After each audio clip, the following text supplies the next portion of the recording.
Hello and welcome back. In our last lecture, we covered how the United States expanded in the first half of the 19th century, the 1800s. In our lecture today, we'll discuss how the new territories were integrated into the nation. The key issue we will focus on is infrastructure development. Infrastructure refers to physical structures that are used to create community. Buildings like courthouses and jails are the physical structures that allow us to apply our laws. School buildings are the physical structures that allow us to educate our community.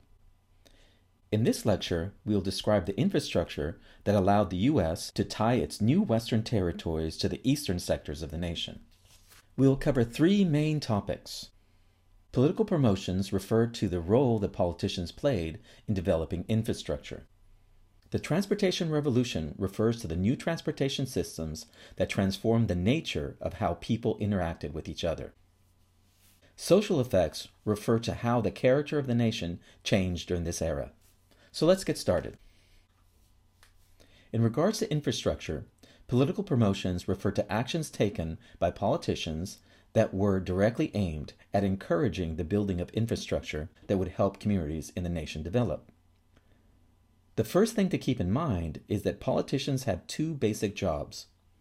One is making choices about spending public money. The other is writing laws, which is why politicians are more appropriately called legislators, a member of a lawmaking body. With these things in mind, let's take a look at two categories of law developed from 1800 to 1850 that were aimed at promoting economic growth. First, let's look at limited liability laws. These laws were aimed at business leaders and investors. The goal was to entice them to invest their resources in new business arenas. To limit liability means to restrict the amount of responsibility an individual or a company has. In brief, these laws stated that investors were not responsible for loss beyond the total amount of money that they had invested. Before these laws were put in place, an investor could lose all of their wealth regardless of how much money they had invested. The outcome was that business people tended not to invest in new ideas. As the 1800s opened and the United States was expanding territorially, governmental leaders wanted to protect business leaders so they would invest in new, potentially revolutionary technologies. By limiting their liability to the total amount of money they invested, legislators gave business leaders a clear picture of potential losses and possible profits. Where limited liability laws were aimed at encouraging investors, patent laws were aimed at encouraging inventors. Patents referred to legal rights given to an individual or company regarding the use or sale of an invention. Again, from 1800 to 1850, legislators were actively engaged in writing patent laws that clarified the ownership of ideas and inventions. The goal was to release the energies of inventors by showing them that government would defend their interest. In short, if an invention made money, the owner of the patent was legally due a portion of the profits. This did not limit the use of ideas. This guaranteed payment if ideas were used to make money. The result of these laws was a sharp increase in inventions and new businesses using them. The era of technological advance kicked into high gear. The pictures on the screen illustrate two types of inventions that changed the economic landscape of the nation. These two focus on textile technology. Textiles refers to cloth. The first image is of a sewing machine. The second is a weaving machine. These technologies opened the door to the first major industry in the U.S., mass production of cloth. The third picture is a design of an early locomotive. Where textiles were the first area of large-scale manufacturing, the locomotive was the key that opened the door to a revolution in transportation. But before moving to the transportation revolution, let's first turn to one more issue related to politicians. In the previous slide, we discussed laws that legislators wrote. Now let's look at how politicians chose to spend public money. The term pork barrel refers to the use of government funds for projects designed to please voters or other legislators. The word comes from a barrel that farmers used to keep a reserve supply of meat. Recall our discussion on a form of republicanism called rational self-interest. It argued that our government would work best if we recognized that everyone is self-interested. The system was based on competition. The House of Representatives is a good reflection of the system. One result of this system is pork barrel projects. Legislators would make deals with each other to trade votes so that public funds were earmarked to be spent in each other's congressional districts. By the way, the term earmark also comes from farms. Animals had their ears marked to show ownership. In regards to pork barrel projects, politicians claimed ownership of public funds. Pork barrel projects are directly tied to voting. The areas of the country that had a large number of voters carried more political clout. In turn, politicians from those areas gained more pork barrel projects, which led to economic development, which then led to even more clout. What we see is a mutually supporting cycle of voting rights and public spending. If we take a look at this map that was in our previous lecture, we see that areas in the Northeast and Great Lakes removed property qualifications for voting very early in the 19th century. The result was more active public participation in government decisions. If we look at this map, we see transportation projects built between 1800 and 1860. Again, we see that the Northeast and Great Lakes region have the most activity. The key point is that those areas that removed roadblocks for voters were the same areas that won the most pork barrel projects. We see a direct connection between expanding democracy and economic well-being. One last thing to note here is that the South did not get very many pork barrel projects. We'll discuss this further in a later lecture related with the road to the Civil War. But for now, let's move on to the transportation revolution. The term revolution means dramatic and far-reaching change. In our society today, the internet ushered in a revolution. The way we conduct our daily lives is fundamentally different than just 20 years ago. Transportation projects in the first half of the 19th century opened the door to revolutionary change in the United States. Just like the internet changed the way we conduct business and the way our society interacts with each other, the transportation system of the 19th century did the same. To begin, let's review some of the major transportation projects. One was the expansion of overland trails. These were dirt roads used by horses and wagons. These projects had limitations because they could only be used in relatively good weather. A second set of projects were river and seaports. Water was the most reliable and cheapest form of travel. Since the U.S. territories had many large rivers and a long coastline, there were many places to build ports. Still, neither of these transportation systems were revolutionary. The third set of projects, building canals, begins the American transportation revolution. This illustration shows a lock on the Erie Canal. Locks were used to control the flow of water. In one way, a canal is a human-constructed river. It provides cheap and reliable travel. But with canals, people choose where to build the waterway. The Erie Canal was the first new major infrastructure project of the United States. It was begun in 1807 and completed in 1825. It cost $1.2 million to build. Consider that we bought Louisiana for $25 million. Although travel seems slow in modern terms, the average speed was 4 miles an hour, the cost of transportation dropped from $100 a ton to $10 a ton. Just as importantly, it operated in bad weather, although it did close seasonally when water in the canal froze. The fourth transportation system was a truly revolutionary one. The locomotive opened the door to a transportation system that functioned very much like an overland river. Large amounts of products could be carried on train cars. Think of a train car as a barge on a river. In addition, railroad lines could be built in many more places than canals. Large bodies of water were not required. Railroads could operate in almost any weather, and they could easily travel uphill. Beyond the volume of product that a railroad could carry, Railroads were the fastest machine anyone had ever seen. By the 1850s, trains could travel at sustained speeds of 50 to 60 miles an hour. This was truly revolutionary because travel across land had been the same from the time of the ancient Romans to the 19th century, about 6 miles an hour.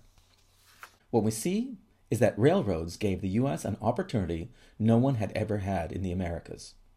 It could tie vast territories together into a single economic and political entity. In our previous lecture, we reviewed the territorial acquisitions of the first half of the 19th century. The original United States was bigger than any European nation, and then we almost tripled its size. But how were we going to keep all the territory that we claimed? After all, other governments had already lost their claims to the same area. The key to U.S. success was to populate the region with settlers that identified themselves with the United States. In addition to populating the region, the U.S. needed to economically and politically connect people in the frontier with the main body of the nation on the East Coast. As we saw in the previous slide, the U.S. was actively building infrastructure beginning in the 1800s. The railroad would be the most important of the new transportation systems. But it did not appear until the 1830s, and at that time, the technological bugs were still being worked out. As far as the western parts of the United States, railroads were not built in significant numbers until the 1850s. In the interim, overland routes and coastal ports were the key infrastructure. As far as settlers, their destination was most often Oregon and California. But if the U.S. was to hold on to the land, it had to increase populations, and at the same time control or remove people who had occupied it for centuries, Indians. For the most part, the West remained an area claimed by the U.S. Its development would not expand until the late 1800s. So let's now return to the eastern section of the nation and see the impact of the transportation revolution. The economic impact of building infrastructure should be analyzed in a number of levels. The first is that it dropped the cost of transporting goods. As noted earlier, the Erie Canal dropped the price of transporting goods from $100 a ton to $10 a ton. Lower costs increased profits, but also allowed a larger number of people to participate in producing and selling goods. Related to lowering cost is expansion of areas that could be successfully settled and connected economically to the main population centers along the East Coast. These are economic factors, but they are also important in establishing U.S. claims. Populations from the U.S. expanded into areas previously settled by Indian nations. Transportation systems tied these populations to the main body of the nation. If we look at this map, we see the expansion of railroads in three periods: 1830, 1840, and 1850.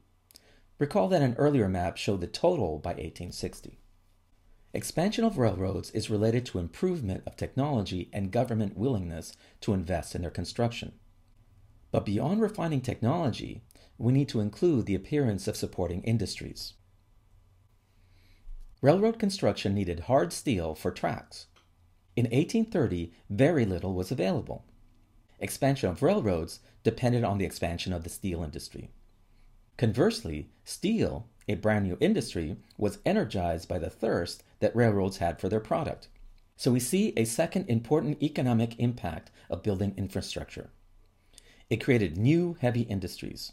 Jobs came with these industries, as did additional business opportunities. As steel industries grew, coal mining expanded. Beyond that, housing was needed, so construction opportunities appeared. Beyond that, service businesses like small groceries, bakers, and of course pubs all appeared. Each infrastructure project had these traits.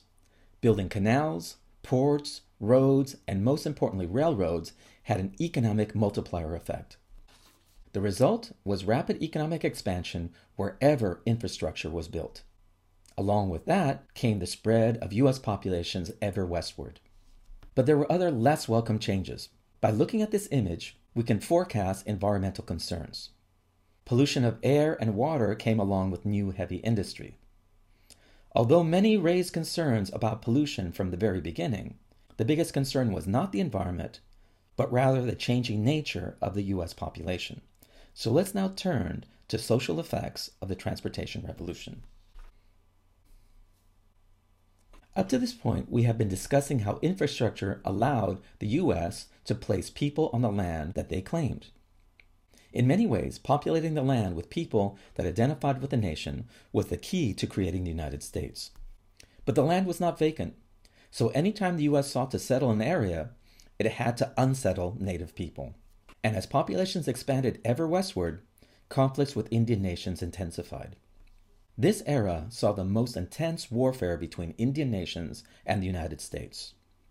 But building the new transportation systems also opened up new issues that would become chaotic and contentious.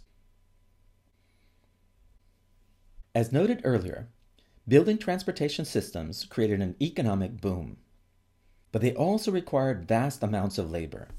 Digging trenches for canals, cutting trails, and laying track were heavy and dangerous work. Few people were willing to choose the work. Most sought to be farmers, not laborers. To solve the labor shortage, U.S. companies found desperate people to fill the void. In the images here, we see some of the people involved, and we also see the negative view that most people had of them. In this image, we see derogatory depictions of the American Black community and the immigrant Irish community. In this image, we see a depiction of sinister and devious Chinese. All of these groups were wanted by business but hated by local communities. This is a theme that continues to this day. That these groups were all seen as un-American also made them inexpensive. U.S. community groups sought to segregate them both physically and socially. As a result, these groups had limited options in the U.S. All of this made them dependent labor. But why were these groups available to transportation companies? And why were they hated in the U.S.? Let's start with Black Americans. They were the smallest of the transportation workers. This is because most remained on plantations in the South. But an increasing number of runaway slaves appeared in the West. These runaway slaves were desperate not to return to the South. That the North and West blocked the expansion of slavery did not mean that people had a positive view of the Black population. As shown in the image, we see one of the stereotypes of Black people. They were strong, but simple. They were good for work, but not for being members of a democracy. This stereotype is known as Little Black Sambo. The facing character is a negative stereotype of the Irish. Notice he is not human, but a form of ape. Beyond that, he is violent looking. The Irish entered the U.S. in large numbers beginning in 1830 as a result of famine in Ireland. Between 1830 and 1850, approximately 1.5 million Irish entered. At this point in U.S. history, we did not have a well-organized process for immigration. In one sense, we had an open door. This was good for the U.S. because we sought to expand our population. So why were the Irish hated? One reason is that they were Catholic, and the U.S. had a predominantly Protestant identity. A second reason was that they came in very large numbers. In 1830, the total population of the United States was about 15 million people, 1.5 million Irish represented 10% of the total U.S. public. A third reason is that the Irish were poor, and the poor have always been seen as suspect. Lastly, the Irish were white. In turn, they would have the right to vote and influence the nature of U.S. democracy. Let's finish our lecture with a review of Chinese immigrants. The Chinese entered the U.S. in large numbers, beginning with the gold rush in California. Like the Irish, they were escaping starvation at home.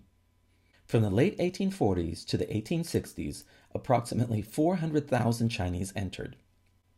Like the Irish, they were poor and seen as outsiders. But where the Irish were Catholic, most people had no concept about the religious nature of Chinese. That all these labor groups were outsiders made them inexpensive for transportation companies. But as outsiders, they were not seen as real Americans. This contradictory reaction to immigrants will be a continuing theme in U.S. history. But for the time being, we'll close our lecture. Please come to class with your notes and be ready to discuss material from this lecture. See you in class.